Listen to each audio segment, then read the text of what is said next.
ഇതിലല്പം നർമ്മവും ഭാവനയൊക്കെ നടത്തിയിട്ടുള്ളതായ ബൈബിളിൽ നിന്നുള്ളതായ ചില സംഭവങ്ങളാണ് ന്യൂസായിട്ട് നിങ്ങളുടെ ഇടയിലേക്ക് അവതരിപ്പാൻ ആഗ്രഹിക്കുന്നത്.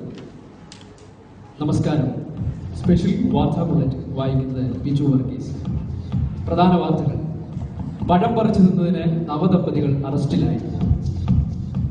പാസ്റ്റർ നോഹയുടെ പെട്ടകം പണി പൂർത്തിയായി. ഈ വർഷത്തെ കോടിപതിയായി ബ്രദർ ഇയോബിനെ തിരഞ്ഞെടുത്തു. പാസ്റ്റർ ഏലി കഴുത്തൊടിഞ്ഞ് മരിച്ചു. എത്യോപ്യ രാജ്ഞിയുടെ ധനകാര്യമന്ത്രി ഷണ്ണനെ മുക്കിക്കൊല്ലാൻ ശ്രമിച്ചതായി പരാതി. 3ാം നിലയിൽ നിന്നും താഴെ വീണ യൂത്തിക്കോസ് അത്ഭുതകരമായി രക്ഷപ്പെട്ടു. വാർത്തകൾ വിശദമായി.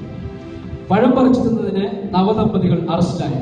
ഇന്നലെ വൈകിട്ട് ഏതൻ തോട്ടത്തിലായിരുന്നു സംഭവം. കൂടുതൽ വിവരങ്ങളുമായി സിസ്റ്റർ അർച്ചന ലൈനിലുണ്ട്. സിസ്റ്റർ അർച്ചന, എന്താണ് യഥാർത്ഥത്തിൽ സംഭവിച്ചത്? എങ്ങനെയാണ് ഇവർ പിടിയിലായത്? സംഭവത്തെ എങ്ങനെ നോക്കുകയാണ്? ഹലോ, കേൾക്കാം. ഇന്നലെ വൈകിട്ടോടെയായിരുന്നു സംഭവം. തോട്ടത്തിന്റെ ഉടമസ്ഥനായ ദൈവം ഇവരെ തോട്ടത്തിന്റെ ഭാഗക്കാരായി നിയമിച്ചിരുന്നു. എന്നാൽ തോട്ടത്തിന്റെ നടുവിലുള്ള വൃക്ഷഫലം ഒഴിച്ച് മറ്റു ഫലങ്ങൾ തിന്നുവാൻ ദൈവം അനുവദിച്ചിരുന്നതാണ്. എന്നാൽ ഈ നിർദ്ദേശങ്ങളെ അപേക്ഷിച്ചുകൊണ്ട് ഉടമസ്ഥനില്ലാത്ത സമയത്ത് ഈ പദ്ധതിയായ പഴയ പരിസ്ഥിതിയാണ് ഉണ്ടായത്. ഇവരെ അല്പം മുമ്പ് ദേവി കോടതിയിൽ ഹാജരാക്കി. എന്നാൽ തങ്ങൾ വഞ്ചിക്കപ്പെട്ടതാണെന്നും പാമ്പാണെന്നും ഞങ്ങളെ പ്രേരിപ്പിച്ചതെന്നും പ്രതികൾ കോടതിയെ ബോധ്യപ്പെടുത്തി. പുറപ്പാട് 20 ഉപവകുപ്പുകൾ പ്രകാരം ദൈവകൽപ്പന ലംഘിച്ചു എന്നതിനെ ഇവരെ തോട്ടത്തിൽ നിന്ന് പുറത്താക്കിയിരിക്കുകയാണ്. പ്രേരണകുറ്റത്തിന് പാമ്പിനെയും അറസ്റ്റ് ചെയ്തിരുന്നു. പാമ്പിന് തിരഞ്ഞെടുത്ത കാലം കാലില്ലാതെ എഴുതി ജീവിക്കാൻ കോടതി ഉത്തരവിടുകയും ചെയ്തു.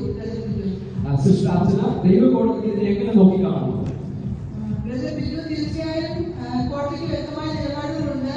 കോടതി ഇതിനെ ശക്തമായ അഭിനയിക്കുകയുണ്ടായി. അനുസരണക്കേട് പാപമാണെന്നും ദൈവകൽപ്പനകൾ അനുസരിക്കാത്തവർ എല്ലാവരും ശിക്ഷായോഗ്യരാണെന്നും കോടതി വ്യക്തമാക്കുകയുണ്ടായി. മറ്റു വാർത്തകളിലേക്ക്. പാസ്റ്റർ നോഹ തന്റെ കപ്പലിന്റെ പണി പൂർത്തിയാക്കി. ചില വർഷങ്ങളായി ദൈവവേദിയിൽ ശോഭിച്ചുകൊണ്ടിരുന്ന പാസ്റ്റർ നോഹ താൻ നിർമ്മിച്ചുകൊണ്ടിരിക്കുന്ന ലോകം ഇന്ന് വരെ കണ്ടിട്ടില്ലാത്ത ആദ്യത്തെ വലിയ കപ്പലിന്റെ പണി പൂർത്തീകരിച്ചിരിക്കുന്നു. ഗോഫർ മരമാണ് ഇതിനായി ഉപയോഗിച്ചിരിക്കുന്നതെന്നും ഏതാനും ദിവസങ്ങൾക്കുള്ളിൽ ലോകത്തിൽ ആദ്യമായി മഴ പെയ്യുമെന്നും അതിനു മുമ്പായി ഈ കപ്പലിൽ കയറുന്നവർക്ക് രക്ഷപ്പെടാമെന്നും താൻ ലോകത്തെ നിരന്തരം അറിയിക്കുന്നുണ്ടെങ്കിലും ആരും തന്നെ പേരുകൾ രജിസ്റ്റർ ചെയ്തിട്ടില്ല എന്ന് നോഹ വാർത്താ സമ്മേളനത്തിൽ വ്യക്തമാക്കുകയുണ്ടായതായി ഞങ്ങളുടെ ലേഖകൻ റിപ്പോർട്ട് ചെയ്യുന്നു. ഈ വർഷത്തെ കോടിപതിയായി സഹോദരൻ ഇയോബിനെ തിരഞ്ഞെടുത്തു. ബൈബിൾ ടുഡേ മാസികയുടെ സർവേയുടെ അടിസ്ഥാനത്തിൽ ഈ വർഷത്തെ കോടിപതിയായി സഹോദരൻ ഇയോബിനെ തിരഞ്ഞെടുത്തു. ഈ വർഷത്തെ ശക്തമായ സാമ്പത്തിക മാന്ദ്യത്തെ തുടർന്ന് കനത്ത നാശനഷ്ടങ്ങൾ തനിക്ക് നേരിടേണ്ടി വന്നിരുന്നുവെങ്കിലും ദൈവം തന്നെ അനുഗ്രഹിച്ച് തന്റെ സമ്പത്ത് ഇരട്ടിയാക്കിയതായി യോബ് ഊസ് ദേശം പ്രസ് ക്ലബിൽ വെച്ച് വാർത്താ ലേഖകരോട് വ്യക്തമാക്കുകയുണ്ടാക്കി. പാസ്റ്റർ ഏലി കഴുത്തൊടിഞ്ഞു മരിച്ചു. ചില ദിവസങ്ങളായി നടന്നുകൊണ്ടിരിക്കുന്ന ഇസ്രായേൽ ഫിലിസ്തീൻ യുദ്ധത്തിൽ ഇസ്രായേലിന്റെ തോൽവിയും തന്റെ മക്കളായ ഓഫ്നിയും ഫിനഹാസും യുദ്ധത്തിൽ കൊല്ലപ്പെട്ടെന്നുള്ള വാർത്തയും അറിഞ്ഞ ഉടനെ 98 വയസ്സുള്ള പാസ്റ്റർ ഏലി കസേരയിൽ നിന്നും പുറകോട്ട് വീണ് കഴുത്തൊടിഞ്ഞ് മരിക്കുകയായിരുന്നു. പുതിയ ശുശ്രൂഷകനായി പാസ്റ്റർ ശമുവേൽ ഉടനെ തന്നെ ചുമതലയേൽക്കുമെന്നും ഞങ്ങളുടെ റിപ്പോർട്ട് ചെയ്തിരിക്കുന്നു.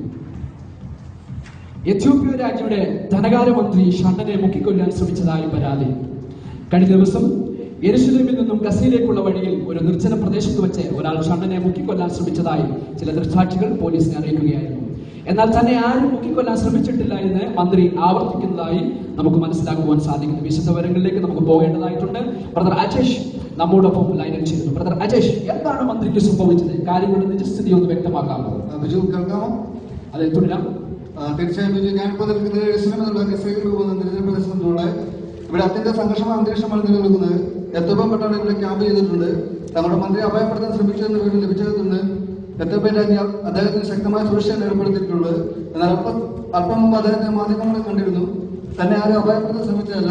ഫിലിപ്പോസ് എന്ന സുരക്ഷകൻ പറഞ്ഞതനുസരിച്ച് തന്റെ സമൂഹത്തോടെ സ്നാനം എന്ന കർമ്മം അവർ അനുഷ്ഠിക്കുക മാത്രമാണ് ഉണ്ടായതെന്ന് വ്യക്തമാക്കുകയുണ്ടായിരിച്ചു. രാജേഷ്, എന്താണ് സ്നാനം എന്നതുകൊണ്ട് ഉദ്ദേശിക്കുന്നത്? തീർച്ചയായും കർത്താവ് യേശുവിനെ അംഗീകരിക്കുന്ന ഓരോ വ്യക്തിയും അനുഷ്ഠിക്കേണ്ട ഒന്നാണ് സ്നാനം. അദ്ദേഹത്തിന്റെ അഭിപ്രായത്തിൽ ക്രിസ്തുവിന്റെ മരണ പുനരുത്ഥാനത്തോട് ഏകീകരിക്കുന്നതാണ് സ്നാനം. ഇങ്ങനെ സ്നാനം എടുക്കുവാൻ ഒരാൾ തയ്യാറായ അയാൾ പൂർണ്ണമായും ജലത്തിൽ മുങ്ങി തന്റെ ജലീയ മനുഷ്യനെ കളഞ്ഞ് പുതുമനുഷ്യനായി ജലത്തിൽ യേശുവിനെ സാക്ഷീകരിക്കുന്ന സ്നാനം കൊണ്ട് ഉദ്ദേശിക്കുന്നത്. ഇത്തരം കാര്യങ്ങളാണ് അദ്ദേഹത്തിന് നമുക്ക് മനസ്സിലാക്കാൻ സാധിക്കുന്നത്. വിവരങ്ങളുമായി നമ്മളോടൊപ്പം ഉണ്ടായിരുന്ന അജേഷ്. വിവരങ്ങൾ തന്നതിന് നന്ദി അജേഷ്. മറ്റു വാർത്തകളിലേക്ക്. 3-ാം നിലയിൽ നിന്നും താഴെ വീണ യൂത്തിക്കോസ് അത്ഭുതകരമായി രക്ഷപ്പെട്ടു. ലോക പ്രശസ്ത സുവിശേഷകൻ പൗലോസിന്റെ ഹെവൻലി ക്രൂസൈഡിൽ പ്രസംഗമധ്യാണ് യൂത്തിക്കോസ് ഗാഠനിദ്രയിലായി 3-ാം നിലയിൽ നിന്ന് വീഴുകയും അടുത്തുള്ള പ്രാഥമികാരോഗ്യ കേന്ദ്രത്തിൽ എത്തിച്ചുവെങ്കിലും രക്ഷിക്കാനായില്ല. എന്നാൽ വിവരം അറിഞ്ഞുകൊണ്ട് തന്നെ പൗലോസ് അവന്റെ അരികിലെത്തി തനിക്ക് വേണ്ടി പ്രാർത്ഥിക്കുകയും ഇവൻ മരിച്ചിട്ടില്ല, ഇവന്റെ ആത്മാവ് ഇവന്റെ മേലുണ്ട് എന്ന് പറഞ്ഞ് പ്രഖ്യാപിക്കുകയും തദവസരത്തിൽ യൂത്തിക്കോസ് എഴുന്നേറ്റതായും കൺവെൻഷൻ കൺവീനർ വ്യക്തമാക്കുകയുണ്ടായി.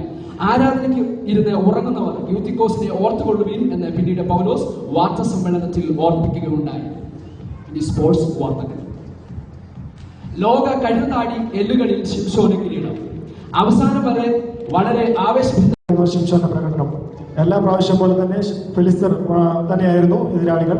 ഒറ്റയ്ക്ക് ഫിലിസ്തീനെ നേരിട്ട ശിംശോന്റെ നേരെ ഒരു ഷോട്ട് പോലും അടിക്കാൻ ഫിലിസ്തർക്കായില്ല എന്നത് ശ്രദ്ധേയമായി.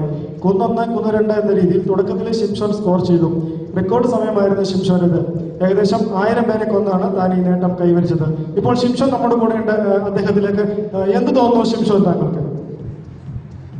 പ്രത്യേകിച്ചൊന്നും തോന്നുന്നില്ല, വളരെ സന്തോഷമുണ്ട്. ശക്തമായ മത്സരമായിരുന്നു. 900-ലേക്ക് എത്തിയപ്പോൾ കൈക്ക് ശക്തമായ വേദന തോന്നിയിരുന്നു. ദൈവാത്മാവ് കൂടെ ഉണ്ടായിരുന്നുകൊണ്ട് ശക്തമായി മുന്നേറുവാൻ സഹായിച്ചു. എല്ലാം ദൈവിക നിയന്ത്രണത്തിലായിരുന്നു. എന്താണ് താങ്കൾക്ക് പ്രേക്ഷകരോട് പറയാൻ? ദൈവം കൂടെ ഉണ്ടെങ്കിൽ നമ്മുടെ നേരെ വരുന്ന ശത്രു എത്ര വലിയവനാണെങ്കിലും നാം പേടിക്കേണ്ട കാര്യമില്ല. വിജയം നമുക്ക് നിശ്ചിതമാണ്. ദൈവം അനുകൂലമെങ്കിൽ പ്രതികൂലം ആര് എന്ന വചനം ഓർത്തു. വളരെ നന്ദി ശിംശോൻ ഞങ്ങളോട് സഹകരിച്ചതിന്. ക്യാമറമാൻ ലിബിനോടൊപ്പം ബിനീഷ്. വളരെ നന്ദി. അടുത്ത വാർത്തയിലേക്ക്. ഈ വർഷത്തെ ഷൂട്ടർ അവാർഡ് ദാവീദിന്. ഇന്നുവരെ ഉണ്ടായിരുന്ന റെക്കോർഡ് ഭേദിച്ച് ഇസ്രായേലിന്റെ പുതിയ താരം ദാവീദ് ഷൂട്ടർ അവാർഡ് കരസ്ഥമാക്കി. അഭിഷേകം നഷ്ടപ്പെട്ട ശൗലിന് വെറും 1000 പേരെ മാത്രമേ കൊല്ലുവാൻ സാധിച്ചുള്ളൂ. എന്നാൽ ദാവീദ് 10,000 കൊന്നുകൊണ്ടാണ് അവാർഡിന് അർഹരായത്. സ്കോർ ശൗൽ 1000, ദാവീദ് 10,000. ഈ പ്രധാന വാർത്തകൾ ഒരിക്കൽ കൂടി. പഴം പറിച്ചു നിന്നതിന് നവദമ്പതികൾ അറസ്റ്റിലായി. പാസ്റ്റർ നോഹയുടെ പെട്ടകം പണി പൂർത്തിയായി. ഈ വർഷത്തെ കോടിപതിയായി ബ്രദർ ഇയ്യോബിനെ തിരഞ്ഞെടുത്തു. പാസ്റ്റർ ഏലി കഴുത്തൊടിഞ്ഞ് മരിച്ചു. എത്യോപ്യ രാജ്യയുടെ ധനകാര്യമന്ത്രി ഷണ്ണനെ മുക്കിക്കൊല്ലാൻ ശ്രമിച്ചതായി പരാതി. 3-ാം നിലയിൽ നിന്നും താഴെ വീണ യൂത്തിക്കോസ് അത്ഭുതകരമായി രക്ഷപ്പെട്ടു. ഇതോടെ ഈ വാർത്താ ബുള്ളറ്റിൻ സമാപിക്കുന്നു. നമസ്കാരം.